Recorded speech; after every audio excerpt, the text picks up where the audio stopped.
Good afternoon, everyone.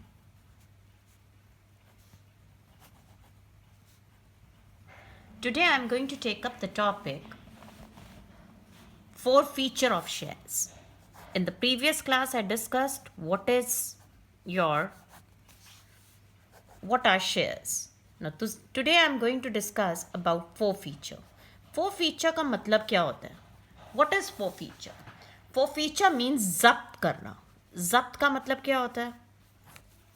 जब्त means वापस ले लेना, सरेंडर करना. Right students? नाउ अब हम किसकी चीज़ फोरफीट करते हैं? जब शेयर्स, मैंने आपको बताया था, शेयर्स में लोग जो है पैसा इन्वेस्ट करते हैं, people invest money. Right now invest money, और कंपनी एक साथ पैसा नहीं लेती. They take it in installments. पहले एप्लीकेशन पे लिया, फिर अलॉटमेंट पे लिया, फिर फर्स्ट कॉल किया, फिर सेकंड कॉल किया. Right, I told in the previous class. If at all you have not seen, you can go through, you will get an idea for that. Now अब मैंने suppose company ने shares को निकाला और उनसे call money मांगी. Call money का मतलब क्या है? पैसा मांगा. Now in case of inability, this is the main thing, you all should listen to it carefully. Inability का मतलब क्या होता है? कि जब पैसा मांगा और नहीं दे पाया. कौन? Shareholder. Then in that case the company will ask for, क्या मांगेगी? आस्क फॉर कि टू सरेंडर द शेयर, आप वापस कर दीजिए. And the money will be forfeited, मतलब जब्त कर ली जाएगी. Right, in that case what will be the accounting procedure? Accounting procedure will include, first main, without, simple, I'll tell you first, share capital account debit, to share forfeiture, to unpaid call. ना unpaid call का मतलब क्या हुआ? कि जिस चीज पे पैसा नहीं मिला उसके लिए कंपनी क्या कर देगी? उसको अनपेड कर देगी. मतलब as an unpaid call the company suffered a loss. Is this clear to all of you? Any doubt till here? You can ask, you can give it in the comment section if at all you need to ask anything. Right, now next is, I'll just repeat out the entry. Share capital account debit, to share forfeiture, to unpaid amount.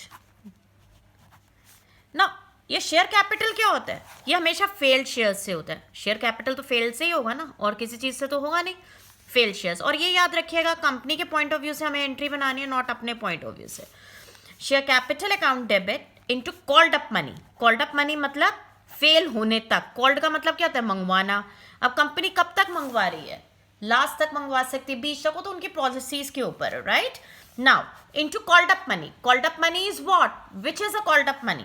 जब तक एक बंदा fail हो रहा है, share holder fail हो रहा है, इनएबिलिटी टू पे बैक द मनी, तो वहां तक हो गया कॉल्ड अप. सपोज देखो, दो वैल्यूज होती है. एक होती है फेस वैल्यू. फेस वैल्यू होती है इनिशियल वैल्यू, यानी एक शेयर 10 रुपए का है. तो कॉल्ड अप कितना हुआ? मैंने 8 रुपए मंगवाए. जैसे फॉर एग्जाम्पल, हम स्कूल में फीस भरते हैं. फीस कब से भरते हैं? अप्रैल टू जुलाई और June, let's say. Then July to October. आप लोगों को एक ड्यू का नोटिस मिलता है. देन ड्यू का नोटिस इज व्हाट? कि your fees is due, you are suppose to pay. अब इस ड्यू नोटिस को देखकर अगर आप पैसे नहीं पे कर पाते, that is said to be your inability to pay the money. तो in that case the called up money will be till, suppose मैं जुलाई से अक्टूबर के नहीं पे कर पाई, तो कॉल्ड अप कहाँ हुआ? अक्टूबर तक. मतलब जो कॉल कर लिया, मंगवा लिया, that is said to be your called up money. I suppose this entry must be clear to all of you. Now, once the company has got the shares back, obviously they are not going to keep it with themselves, they are going to reissue it. वो उसको दोबारा से बेच देंगे. वो रख के क्या करेंगे भाई? उन्होंने तो पैसे कमाने हैं, नेचुरल बात है. तो रीइश्यू, आपको पता है, debit what comes in, it's a personal account. Debit what comes in, क्या आ रहा है? पैसा आ रहा है. Bank debit. Share forfeiture debit to share capital. Now the question arises कि हमने पहले तो शेयर फॉरफीचर को क्रेडिट किया, अब हम फॉरफीचर को डेबिट करते हैं. देखिए, क्रेडिट किया कौन सा पैसा? जो मैंने जब्त किया, तो कंपनी ने जब्त किया तो उसके लिए तो उसकी इनकम ही हो गई ना भाई। मैंने टोटल 10 रुपए देने थे, 5 रुपए के बाद मैं दे नहीं पा रही, तो अब कंपनी का तो बेनिफिट हो गया ना, 5 रुपए उसको मिल गए, तो ये बेसिकली पेड अमाउंट हो गया, ये तो मेरे को एडिशनल मिल गया। अब रीइश्यू के एंट्री में अब जो चीज़ पहले 10 की है, हो सकता है कंपनी उसको पूरा रीइश्यू ना करे या कुछ कमी पेशी पड़ जाए, तो जो कमी पेशी होती है वो हम फर्स्ट एंट्री से इस एंट्री को पूरा करते हैं। Then finally we get share forfeiture to capital reserve. This is the profit based entry. Profit मतलब कि भाई प्रॉफिट ही है ना, पहले आपको पैसा मिला, फिर दूसरे में आपने थोड़ा बहुत यूज किया, तो ultimately what ever you get is your forfeiture amount. तो इज योर, अगर मैं इसको सिंपल ले मैन की लैंग्वेज में बोलूँ, it is a profit part. भाई पहले तुमने जब्त कर लिया तो तुम्हें मिल गया पैसा, उसके बाद उसमें से थोड़ा बहुत हमने यूज भी कर लिया, तो वो उसके बाद अल्टीमेटली कंपनी उसको कैपिटल रिजर्व में डाल देती है। रिजर्व क्या होता है? वो पैसा which I am going to make it for the future as a resource, कि मेरे को फ्यूचर में जरूरत पड़ गई तो मैं उस चीज को अपने पास मतलब यूज कर सकती हूँ। तो share forfeiture to capital reserve. I suppose this must be clear to all of you. If at all you do not get it, kindly comment on. I'll answer any queries if you all have. Now, I'll give you a brief example for this. Suppose company forfeited 100 shares of 10 each. तो 10 क्या है इसमें? अब देखिए, forfeit का मतलब क्या होता है? forfeit का मतलब होता है जो failed हैं। ध्यान रखिए इस चीज को।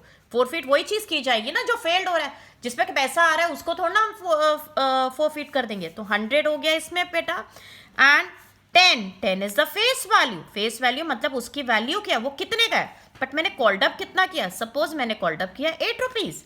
सो my first entry will be share capital account debit. I already told you 100 shares into called up. Called up कितनी है? 8 रुपए, 800 रुपए, और उसके बाद दिया जाता है and had paid 4 rupees. Understood है? जब 4 रुपीज पे कर दिया तो 4 रुपए नहीं पे किया। To share forfeiture to unpaid call. Now सारा ट्रीटमेंट ये फेल्ड शेयर से होगा, ये बात मेरी ध्यान से याद रखिएगा। तो 100 पहले आप फेल्ड का लिखिए amount, 100 into 4 400, so remaining amount will be 400 forfeit, यानी ये इनकम हो गई।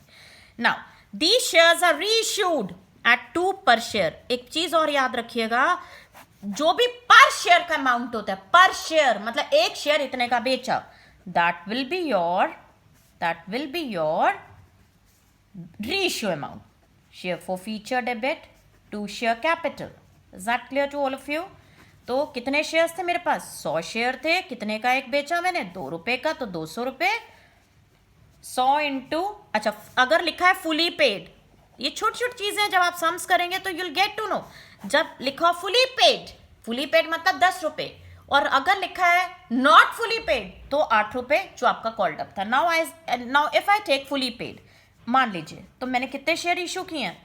100 शेयर किए, 10 का एक है तो 1000 रुपए हो गए। Are you getting my point? और I will make it as, wait for a minute, I will make it as 6 rupees per share. I'll take it as 6 not 2, तो 600, तो 400 रुपए मेरे पास यहाँ पे जो बैलेंस था, मैंने ऊपर मेरे पास थे 400, I have taken 400। This just hypothetical example I am trying to give you. बाकी तो बुक में आप देखेंगे the same procedure you will find it, and I will give you the next lecture for थोड़े से sums I will discuss from the book itself और from the sample papers. You just go through once, एक बार आप इसको देखिए, कोई आपको आता है, कुछ समझ आता है, then will proceed further. Share forfeiture to capital reserve, जो मैंने बताया ना लास्ट, 3 का सेट होता है, 3 के अलावा नहीं बनेगा कुछ भी। इसका फॉर्मूला क्रेडिट माइनस डेबिट। पहले में फॉरफीचर आपके पास कितना है? Credit minus credit 400, debit 400, ultimate is no amount 0। This is your complete sum for forfeiture. Now एक चीज I am going to discuss in this, if failed with premium, ये एक मेन चीज है जहां पे I have seen the students getting confused. कोई issue नहीं है।